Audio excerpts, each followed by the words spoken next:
Après un mois d'absence, nous revoilà dans une nouvelle vidéo à Retour à Broach. Voilà, et nous revenons par les mains vides. Nous revenons avec beaucoup d'informations, des mises à jour concernant les visas de travail de la Lituanie et qui malheureusement ne sont pas bonnes, qui affecteront beaucoup de personnes. Nous venons aussi avec des mises à jour concernant les admissions pour septembre 2025 qui sont déjà ouvertes dans certaines universités via certains programmes dans des pays comme la Hongrie et encore la Lituanie aussi pour les études. Et nous vous parlerons aussi de la Roumanie qui ouvrira dans 95% des universités ouvriront leurs universités en Roumanie en 2025. Nous vous parlerons aussi de la bourse roumaine, à partir de quand elle sera disponible et des critères. Donc dans cette vidéo, nous parlerons de tous ces sujets, comme on dit, mise à jour, très importante. Alors si cela vous intéresse, on se retrouve après le jingle pour toutes ces mises à jour. À toutes.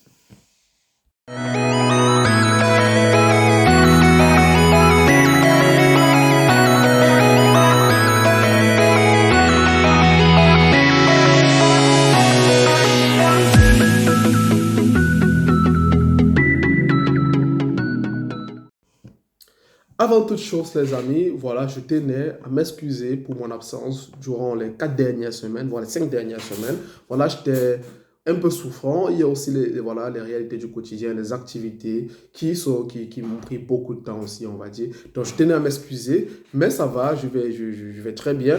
Et je reviens au bon moment, au moment où beaucoup d'universités ouvriront leurs admissions, que ce soit en Lituanie, qui sont déjà ouvertes, en Roumanie, et j'en passe, mais nous y reviendrons. Mais l'information la plus importante que je tenais à partager avec vous à l'heure actuelle, c'est pour les visas de travail de la Lituanie. Et voilà, et je tenais à informer beaucoup de personnes qui sont en procédure, qui sont, on va dire, euh, intéressées par les visas de travail. Sachez que au 1er novembre, 1er novembre 2024, l'immigration lituanienne a sorti une loi qui, croyez-moi, affectera ou affecte même déjà beaucoup de personnes. Voilà.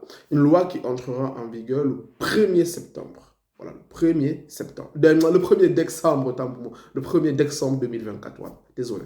Voilà. Donc, je vais vous faire juste un petit briefing de cette loi, surtout concernant les visas de travail. Le but, c'est de réduire drastiquement, voilà, les personnes qui demandent des visas séjour temporaire basés sur le travail. Alors, il ne sera plus possible, à partir du 1er décembre, d'appliquer pour des visas de travail qui sont non-skilled jobs, c'est-à-dire la construction, parce qu'il y a beaucoup de personnes qui appliquaient pour les visas de travail dans le domaine de la construction, plastereur, white profile, et j'en passe. Il y a beaucoup en fait. Tous les non-skilled jobs ne peuvent plus demander un visa pour la Lituanie basé sur le travail à partir du 1er décembre. Seuls les high-skilled jobs, voilà, les travailleurs qualifiés, comme un peu au Canada, peuvent voilà, demander un visa de travail pour la Lituanie à partir du 1er décembre 2024. Donc si actuellement vous avez un contrat de la Lituanie basé sur les non-skilled jobs, c'est-à-dire la construction, plasteret, tout ce que je vois, tout cela, j'en passe, battez-vous à soumettre votre demande dans quoi? Nous sommes le 15, dans maxi 2 semaines. Et je crois que c'est impossible parce que même déjà les rendez-vous sont compliqués pour les visas de travail. Parce qu'à partir du 1er décembre, ça sera rejeté. Je vous dis pour les cas que j'ai déjà vus, ça sera rejeté automatiquement. Voilà, lorsque vous allez remplir le MIGRIS. Donc prenez ça, voilà, en considération, ne dépensez plus votre argent dans cela. Si vous voulez faire un visa de travail à la Lituanie, rassurez-vous que votre contrat, lorsque vous allez recevoir votre contrat, est enregistré en tant que high skill job, c'est-à-dire manager, informaticien, vraiment high skill job, travailleur qualifié. Voilà. Cette loi-là, je vais mettre le lien de cette loi en description. Chacun d'entre vous pourra aller lire. Je vais mettre le lien de cette loi. Rassurez-vous, vous pourrez aller lire. Voilà. Et cela a déjà affecté beaucoup de personnes. J'ai des gens qui ont des contrats et ils ne pourront pas demander. Donc, ne dépensez plus votre argent, que ce soit si vous passez par des agences. S'ils vous disent dans le domaine de la construction ou bien dans un domaine non qualifié, vous perdrez votre argent et votre temps. Vous perdrez votre argent et votre temps. Donc, c'est la première chose que je tenais à partager avec vous dans cette vidéo. En bon entendeur, salut. Je mettrai le lien de l'immigration en description. Maintenant, cela n'affecte pas les étudiants. Les étudiants, vous pouvez toujours demander votre visa séjour résident TRP, temporaire residence permit, basé sur les études. Vous pouvez toujours demander. Ça n'affecte en rien les étudiants, qu'importe, bachelor, master, PhD. Voilà, voilà. Rien. Regroupement familial, ça n'empêche pas. Juste, ils veulent réduire drastiquement les gens qui appliquent pour les jobs qui ne sont pas voilà, qualifiés. Parce qu'ils se sont rendus compte qu'au bout d'un an, il y a eu tellement de demandes et ils veulent réduire drastiquement cela. Voilà. Maintenant, comme j'ai dit, ça n'affecte pas les étudiants et évidemment, les universités en Lituanie ont déjà ouvert les admissions pour la rentrée de septembre 2025, de passant l'université de Vilnius, l'université de Klaipėda, l'université de Mykolas Romeris, en fait, toutes les universités ont ouvert les admissions.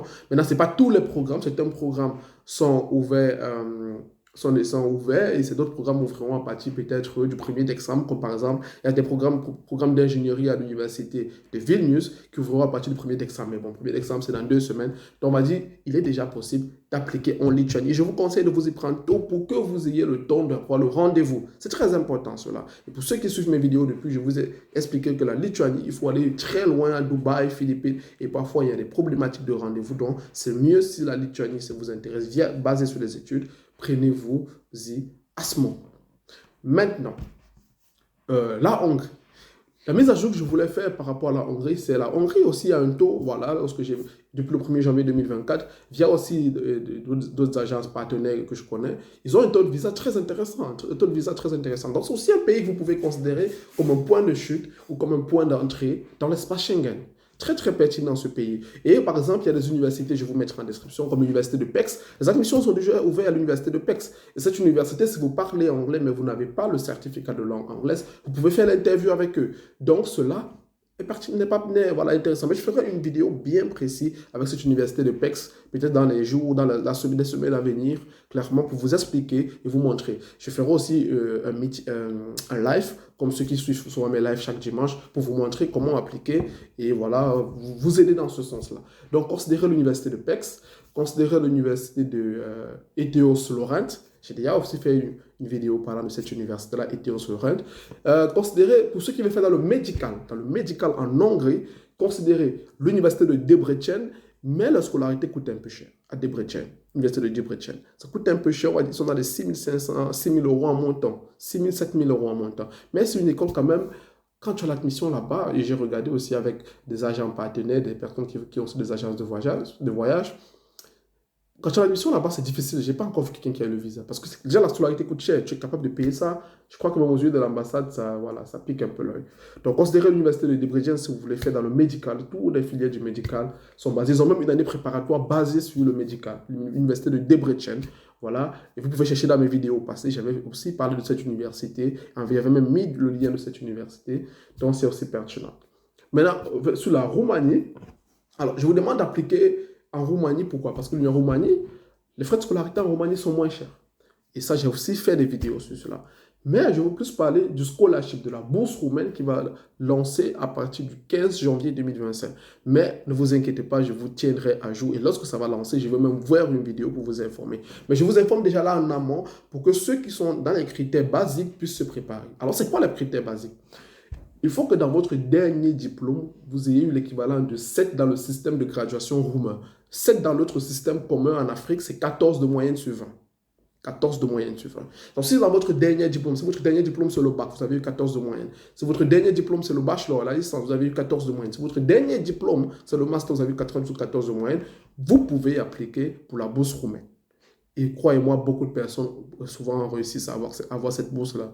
Donc, si vous respectez déjà ce critère basique-là, au niveau de la moyenne, voilà, préparez vos documents. Et ne vous inquiétez pas, une semaine avant la date officielle de lancement, je ferai une vidéo pour vous dire quels sont les documents que vous devez préparer pour ceux qui veulent appliquer pour la bourse roumaine.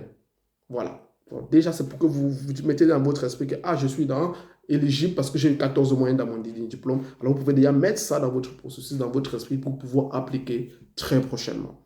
Donc, les amis, la vidéo va s'arrêter là. J'espère que, concernant le visa travail Lituanie, vous avez pris acte de l'information, que si vous voulez appliquer en Lituanie en tant qu'étudiant, n'ayez crainte, vous n'êtes pas touché par cela.